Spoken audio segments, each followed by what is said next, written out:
Yes, thank you. Okay. So I'll just maybe move to the talk, which, well, the title is Revisiting the Proximate Determinants of Fertility and What is the Contribution of Assisted Reproductive Technologies. So first, sometimes it needs to go. Yeah, okay.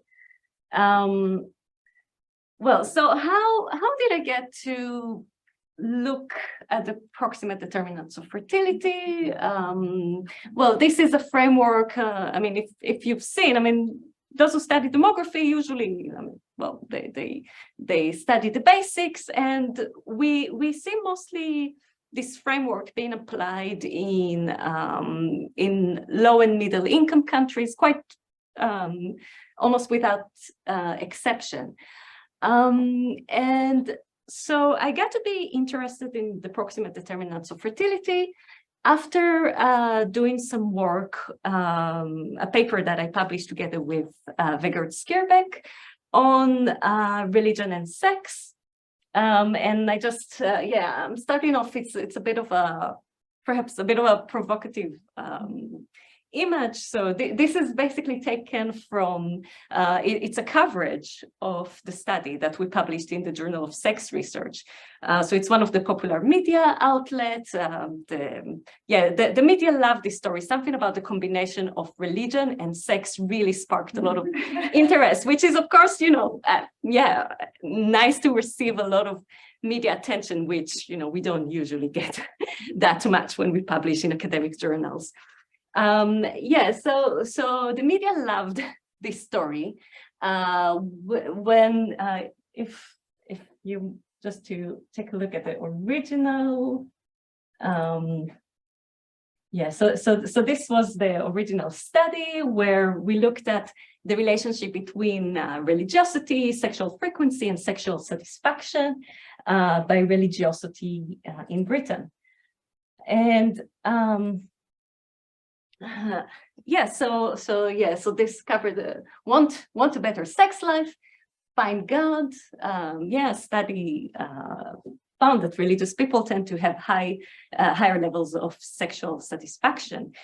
And of course, we never claimed for any causal relationship between religiosity and sexual satisfaction. It's simply that more religious people have slightly different sex behavior. So they less likely to engage in extramarital sex or basically sex outside any stable union. They are more likely to have long-term relationship with fewer partners, and basically being opposed to one-night stands, for example, and these or basically only have sex when it's when you're in love with the person. So, and all these factors actually correlated with higher sexual satisfaction. But yeah, so we did this study, and then I realized how little attention there is in demography to sex behavior. And I thought, well, this is actually a bit surprising because sex is a proximate determinant of fertility. It's, you know, if you want to understand fertility outcomes, you know, it is quite, you know, quite important to understand sex behavior and sex patterns, like frequency and what is the proportion of sexually active people in a given population. But yet there were very few studies, I mean, in demography about it. Yeah, so then I thought, okay, well, if we want to, you know, understand the intersection of between culture, sex behavior, fertility outcomes, I mean, this basically looking at proximate determinants of fertility as a whole picture would help understand it. And also in the context of exploring causal mechanism, which this is also an issue. Well, I mean, when we study for example, relationship between education and fertility, we are very cautious of making any causal assumptions, and rightfully so, because we can't randomly allocate people to be in low level of education and high level of education and then see what their fertility outcome. So, so we generally tend, I say we, I mean, myself included, tend to avoid making any causal statements. But it doesn't mean we can't at least have some hypothesis or formulate the underlying and test the underlying potential mechanism that would explain a certain fertility outcome. So so this is how I basically got to be interested and look again at the proximate determinants of fertility. So what are the, maybe I'll just like this, I think. Maybe that would help. Is that okay? I hope the chat people are happy. Okay. So what are the proximate determinants of fertility? It was first published in 1956 by Kingsley Davis and Judith Blake, which was a very pioneering study at the time. And then what they wanted to do is present an analytical framework for the comparative sociology of fertility. And they introduced this set of, back then it wasn't called the proximate determinants of fertility, they called it the intermediate determinants of fertility. And these are the factors through which, the variables, well, if we want to see how factors at the societal level, like socioeconomic status, cultural norms, environmental factors, economic change, if we want to understand how they affect fertility, they must go through the direct determinants of fertility. Just looking, so what are the direct determinants of fertility?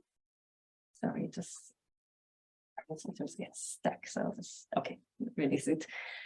And so the intermediate determinants of fertility, they came up with, well, it was quite a long list of 11 different factors divided into intercourse variables. So, for example, age at entry into sexual union, or voluntary or involuntary abstinence, coital frequency, sex frequency, and also conception variables. And that include, well, basically fecundity or, well, sterility, contraceptive use, also sterilization, and gestation variables, which include either miscarriage, involuntary pregnancy loss, or termination, voluntary abortion. And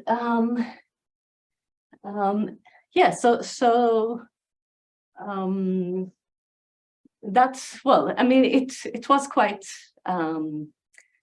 innovative at the time. And if we think about, I know it keeps getting stuck. Sorry. I think in terms of the contribution of this paper, well, I think it's difficult to exaggerate the importance of the contribution. In a sense, they basically lay the groundwork to the whole field of social demography. How do we explain the relationship between social variables, institutional variables, and fertility outcomes by basically providing a theoretical framework on how to do it. Proposing a systematic approach. What is also interesting, they highlighted the importance of unique social and historical background and the context of fertility change and how it shapes this mechanism. So, for example, they say it's not, when looking at fertility change, so So thinking, for example, of pre-industrial Europe, so the age at entry into marriage was basically later. So they had a high fertility regime, but they had a later entry to marriage than post-industrial Europe. So moving, for example, from an average of the age of 26 starting marriage to 23 in the post-industrial era.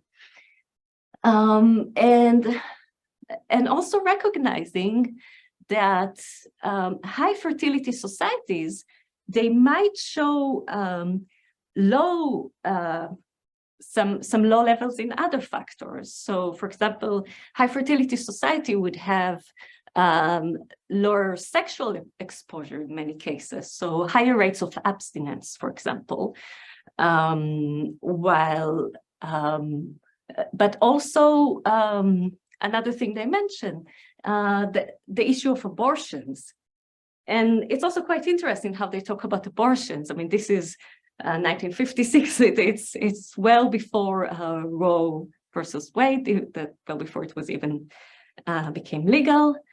So they say actually there are many pre-industrial societies that where abortion is actually quite widespread, widely used. But then again, the contraception prevalence would be quite low. So these, so fertility outcome may in high fertility societies, we might see low levels of some of the proximate determinants, and then the other way around as well. So in, for example, in more well, in post-industrial societies, we would see high sexual exposure, for example. And it also influenced the way survey data is collected until today. So surveys such as the World Fertility Survey, the National Survey of Family Growth, and also the Demographic Health Survey, the way they collect data is they specifically collected variables that would align with the proximate determinants of fertility. So,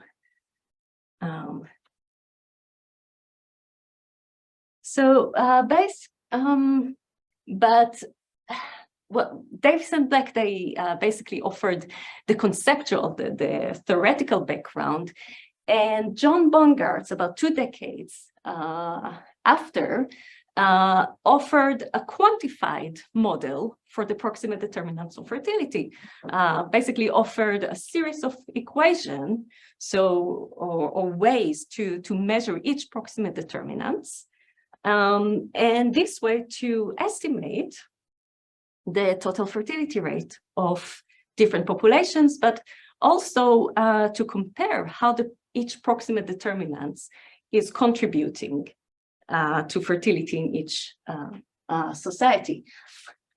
So this is basically the model, although pathological sterility was included in some of the papers, although then Bongaarts basically dropped this element, saying that there's not enough variability. But of course, this is also quite debatable. And that's one of the differences between John Bongaarts and John Stover, who offered an alternative model. So that was one of the debates between them, that actually no, so different societies would show quite different levels of pathological sterility. But the most widely used proximate determinants will include initially the proportion of married people, and this it's quite interesting also in the context of why it is so much applied on low and middle income countries. And we know in many of these societies, childbirth outside of marriage is actually quite rare.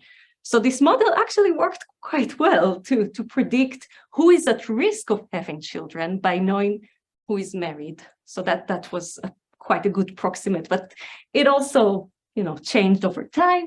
And basically only in 2015, John Bongaarts revised this to also include those who are sexually active outside a union. It also includes contraception index, what's the prevalence of contraception use, abortion index, which basically an estimate of lifetime likelihood of abortions. Pathological sterility, that's no longer included actually. There's postpartum or lactational infantability index, which basically after giving birth, there might be some period of time until menstruation resumes, and that might be affected by breastfeeding.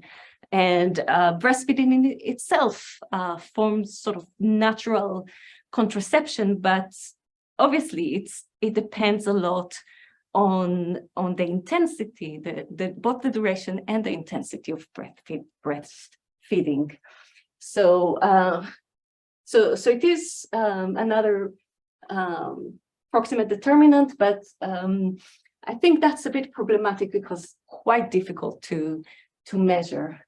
And total fecundity is basically what is the potential number of children without any of these inhibitors. What would be the fertility without the use of contraception, without breastfeeding, without abortion, and where the entire population is sexually active or at risk of giving birth. So how do we basically fit in assisted reproductive technologies into this framework? It's not very straightforward, and it's also a question: should we actually include assisted reproductive technologies?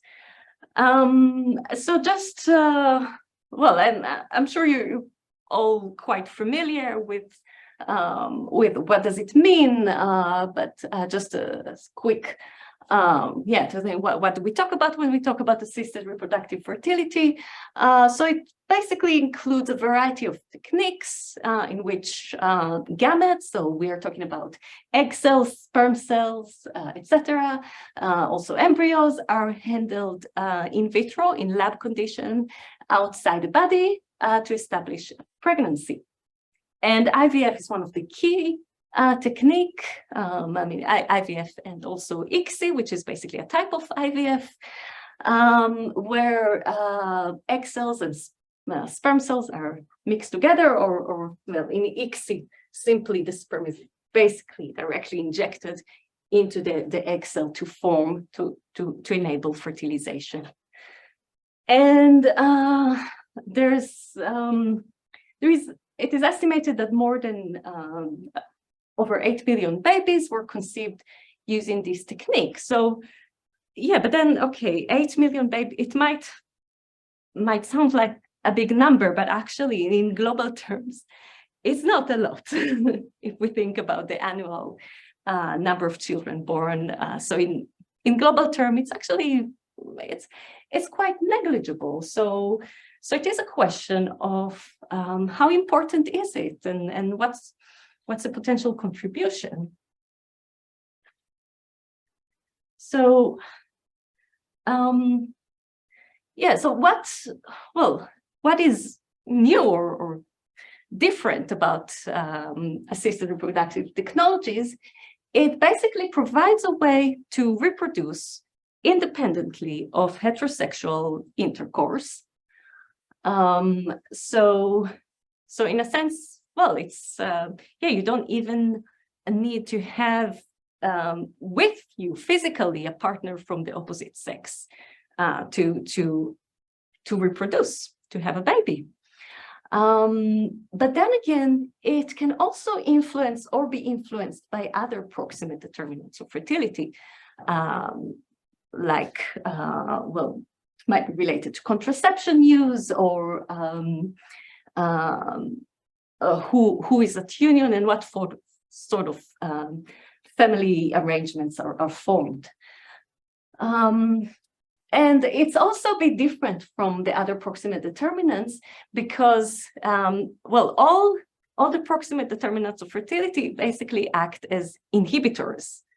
It would be, they would all, the scale would be between 0 to 1. So if everyone is married or sexually active, so this would be equal 1. If no one uses contraception, it would be, this one would be equal 1. So basically it varies from 0 to 1. So all of these are inhibitors, which reduce the total fecundity downwards, depending on their level. But yeah, but assisted reproductive technologies basically, well, adds fertility rather than inhibits.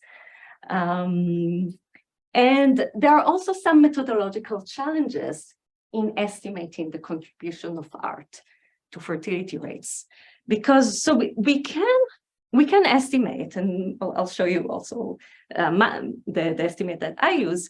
We can estimate how many babies are born following the use of assisted reproductive technologies, but it's difficult to tell how many babies would be born regardless of using these technologies, and that's yeah, and we don't really have this counterfactual. So yeah, there are some quite a lot of methodological challenges in that. So let's look in terms of trends of how prevalent ART is. So we do see quite a steady growth in the use of assisted reproductive technologies. And yeah, not only in the global north, but also in other parts of the world. So it's also, it is increasing in Africa, for example. And one of the main, really, it's not even in this graph, but later this data, it's taken from ICMART, International Committee Monitoring Assisted Reproductive Technologies. So yeah, this figure is taken from the report. So it's basically, it shows, it's basically a raw number, the number of cycles in thousands by region in the world. So we see Europe leading in terms of actual numbers, although yeah, in China it's estimated it's nearly 1 million cycles. So basically, if we add that to, then Asia would actually be well off, well above this chart.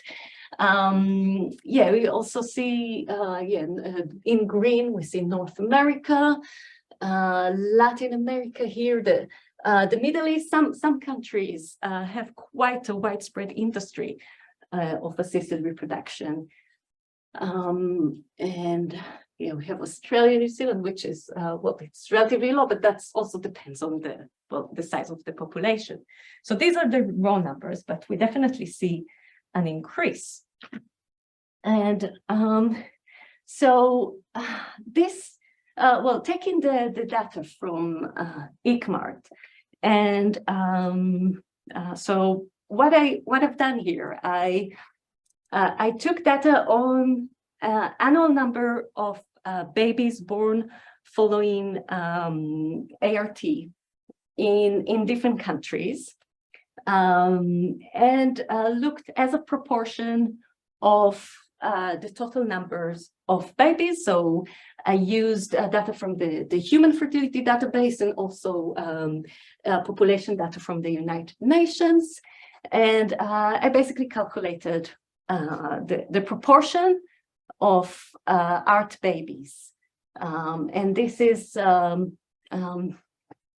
it's not the most up to date. Well, that's because I have to rely on the ICMART reporting of IVF birth. So it's basically related to the period between 2014 and 2016. And yeah, so well, you can see basically the global map. What is the proportion of ART babies in different countries? You can also see that we do have a lot of missing data, especially, well, Africa, the Middle East, and also Southeast in the Pacific area. Yeah, it would be nice to have Korea as well, but we don't have it yet. And yeah, so you can see that some countries have relatively high proportion of babies that, well, attributed to fertility treatment. And yeah, some countries they have a relatively lower, like India, for example, has a relatively small proportion of ART babies. So in terms of which countries show the highest, so these are the leading countries in terms of the proportion of ART births. So we see Spain with 7.4, the Czech Republic, Denmark, Greece. Yeah, we have Israel here. Israel has a particularly generous policy for funded fertility treatment. Australia also has quite a generous policy, so they also leading the way. But it's quite interesting because in terms of, we have here a bit of combination between low fertility countries, high fertility country like Israel, but also some a bit in between. So if we do, this is basically a crude estimate of how total fertility rate would look with and without ART. So we can see that countries like Spain or Greece would actually fare, would show basically lower rates of TFR. So even further lowest low fertility than they are now without ART. Yeah, so we can see, so in the UK, the proportion is relatively lower, and in the United States, where the funding landscape is also very different, so the proportion is quite low. But yeah, as you can see, there's quite a lot of variation, but well, it does make a difference. And so if we think about how fertility would look like without ART, so we see that there are some differences.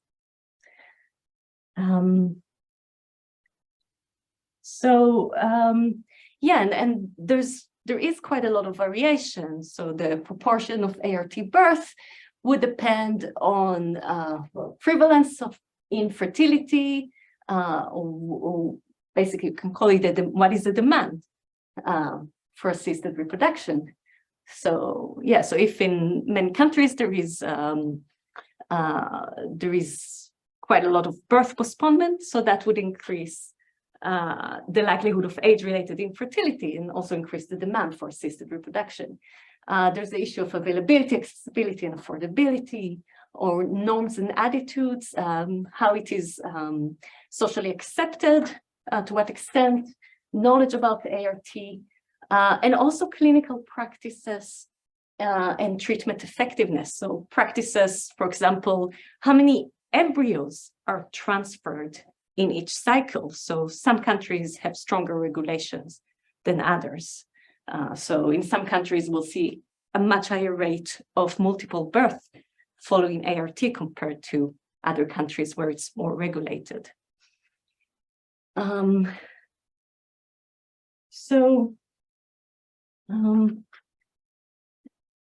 terms of potential applications, And yeah, well, maybe I'll give you some. I did want also to include some interactive elements, so you wouldn't just, you know, fall asleep in my talk. So it's coming soon. So if we think about potential applications of the proximate determinants framework with ART, so we can say it can provide a more detailed picture of the determinants of fertility differences, either over time, across countries, but also between different populations. And it can be used to formulate and test hypotheses about underlying mechanisms for the relationship between factors at the societal level and fertility outcomes.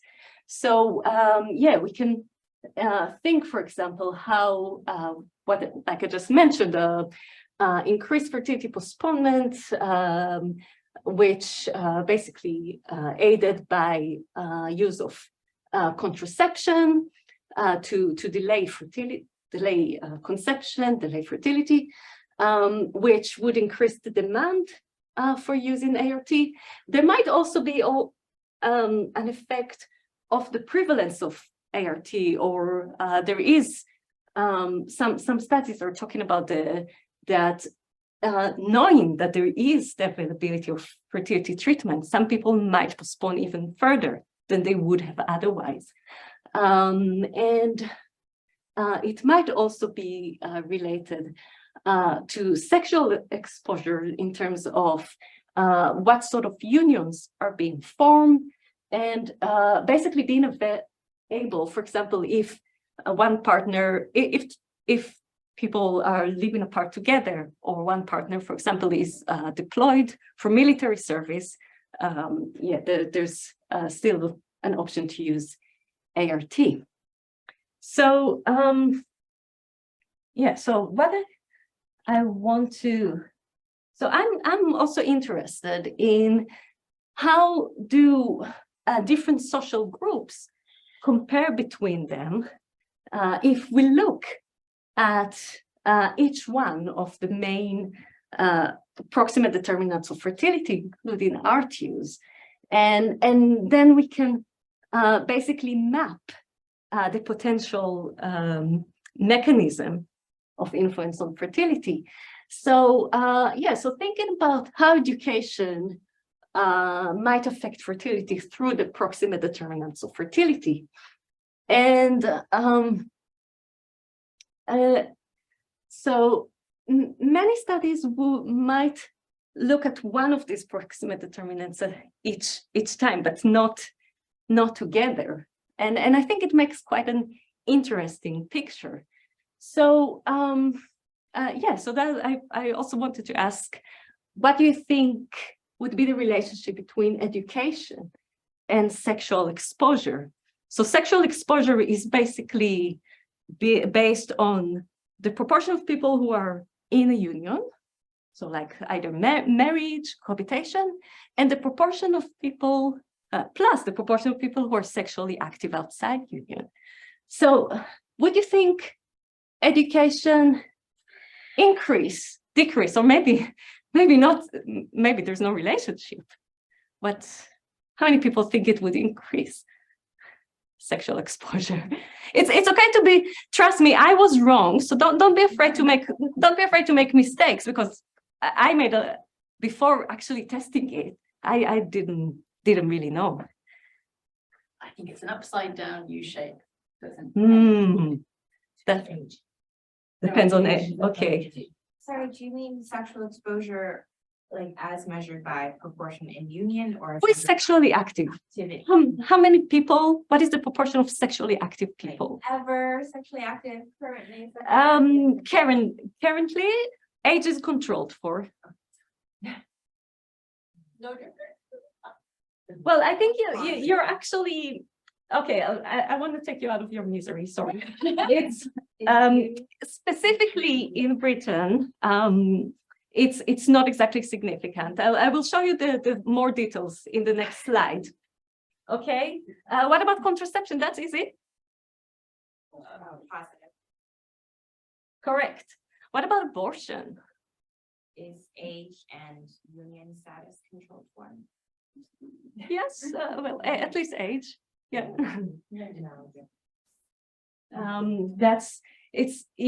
Actually, it's a bit negative, but actually, yeah, very small. You're right, very small difference. Well, lactational infant, yeah, as I said, that's a difficult one. But is the relationship between education and breastfeeding patterns? Okay, mixed evidence.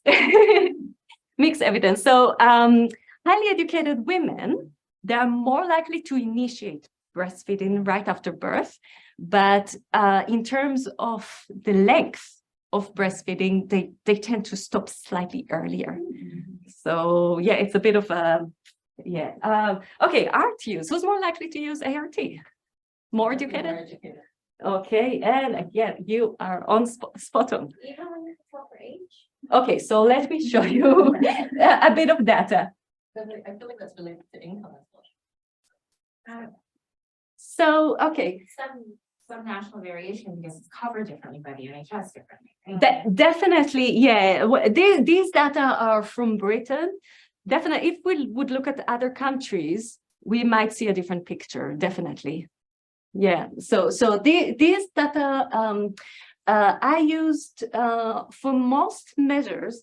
I used the National Study of Sexual Attitudes and Lifestyle from well, the last available one is from 2010 to 2012, and I also looked at the data on. Well, the estimated TFR and also data on pregnancies involving fertility treatment that was from Understanding Society, more or less corresponding years. And yeah, so basically looking quite, well, simplified, women, well, these are women between the ages of 18 to 49. So we have below A level, and A level or above, so also those with degree educated women. Yeah, as expected, we see the estimated TFR is lower for the higher educated women. And let's look, if we look at the sexual exposure index, yeah, actually there's almost no difference actually. So yeah, so the behavior is quite similar. Where there is difference, as we would expect, is in contraception use, that the prevalence is higher for higher educated women. But then again, it doesn't tell us which contraception is being used, what's the effectiveness rate. There is quite a lot of variability, potential variability.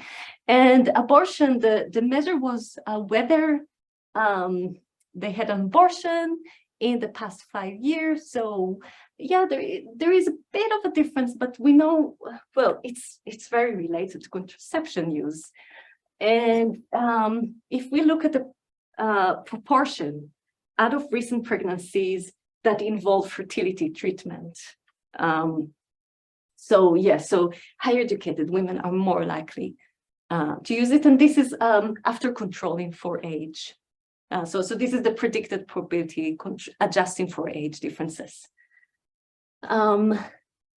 So yeah, so in general, yeah, so higher educated women, they have similar risk, similar sexual exposure as lower educated women, but higher use of contraception and also higher use of assisted reproductive technologies. So, well, basically, we would expect to see an even slightly higher gap by education without ART. So, yeah, I said don't have a lot of time, but are you ready for another exercise? If you're willing to take part. So, I'm not only interested in education, but also in religiosity. So, which, yeah, I think it's also quite interesting. So how would religiosity be associated, do you think, with sexual exposure? You said it was positive.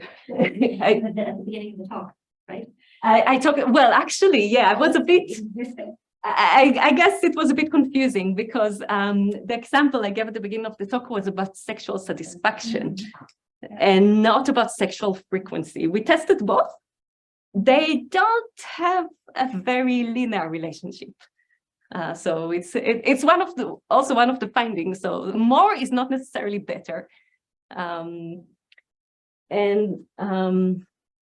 Yeah, so sexual exposure, basically, yeah, we think about proportion in union and proportion sexually active outside union. So yeah, who thinks that religiosity increases sexual exposure? Or you say not significant, or increases? How many people think it reduces sexual exposure? I thought it might, because I also read your abstract. So. Okay. Well, overall, the proportion of sexually active, sexually active women in these age groups in Britain is lower for those who are more religious. And this is mainly because of lower sexual activity outside a stable union. Well, contraception. How many think it will reduce contraception? Okay, you're right. Abortion. I thought so. I didn't find significant difference, but you know that's how the different proximate determinants interact with each other to produce these a bit strange, associations. Lactational. What about breastfeeding? Increase? Decrease?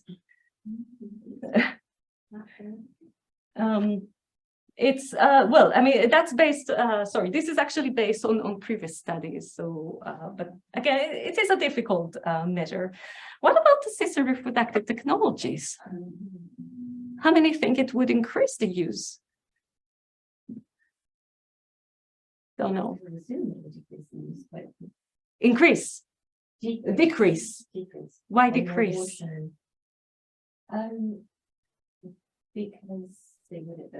Because you shouldn't have some sort of external help. Religiosity in Britain, like from that, as measured in NATSAL, like what religion? You know, because when I think of people with high levels of religiosity in Britain, I'm not thinking of white people. Fair question. I mean, the majority, well, I mean, there is a high proportion of unaffiliated, so they are in the like non-religious side. The largest group are Christians, and there's about, I think, just under 10% from other religions. This is more or less the, yeah. So actually, well, it was, yeah, I didn't find any significant differences, although when it depends also how you look at it. In another study I've done, so in overall, the differences in usage are not very different, but if you just take as your base those who experience infertility, more religious people are less likely to use ART in this context. But yeah, one of the slides, there's only about 10 minutes before the hour. Oh, okay. Yeah, no, thank you. I thought I actually thought I would be so just rushing through everything, but yeah, sorry, I'll just make it short. Yeah, okay, these are the data. So we see, yeah, in sexual exposure, so more religious people more likely to be in a union, but much less likely to be sexually active outside a union. So the overall sexual exposure is lower. And that's also what we found in the paper that I mentioned at the beginning of the talk. We see quite a big difference in contraception use. So they have lower sexual exposure, but also significantly lower prevalence of contraception use.